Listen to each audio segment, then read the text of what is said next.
శుభోదయం. ప్రభువైన యేసుక్రీస్తు నామములో వందనాలు తెలియజేస్తూ పరిశుద్ధమైన దేవుని గ్రంథములో నుండి గలతీయులకు రాసిన పత్రిక 6వ అధ్యాయము 6వ వచనం.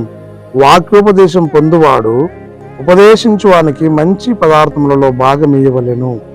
మోసపోకుడి, దేవుడు వెక్కిరింపబడడు. మనుషుడు ఏమి విత్తునో ఆ పంటనే కోయును.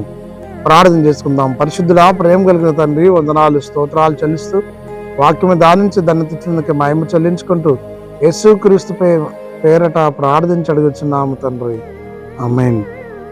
వాక్యోపదేశము పొందువాడు, వాక్యాన్ని వినేటటువంటి ఓ మంచి క్రైస్తవ విశ్వాసులు ఆ వాక్యము ఉపదేశిస్తున్నటువంటి వారికి మంచి పదార్థములను, ఆ మంచి పదార్థములలో భాగం ఇవ్వలను. అది ఆహార వస్తువులే కానీ, ఆస్తులు కానీ, ఇంకా ఏమైనా కానీ, అనగా సేవకులను ఉపదేశించు వారిని ప్రేమించు వారు కావాలి.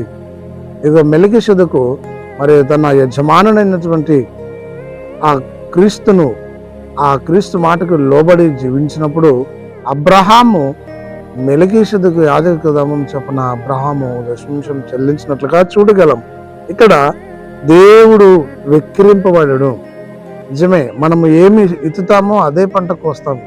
ఎంత ఇస్తామో అంతకు రెండంతలు ఇవ్వగలిగిన దేవుడు ఉన్నాడు. కాబట్టి నీవు ఇవ్వడానికి సంకుచితం చేయక ప్రభువును ప్రేమిస్తూ ధారాళంగా దేవుని పరిచర్య కొరకై సేవకులను పోషిస్తూ ముందుకు సాగే ధన్యత ఈ లోకంలో నువ్వు నేర్చుకునవలేను. గొప్ప భాగ్యం ఏమనగా ప్రభువును ప్రేమించేవారు కావాలి. ఇదిగో నన్ను ప్రేమించే వారిని ఆస్తికర్తలుగా చేస్తానని సెలవిచ్చాడు.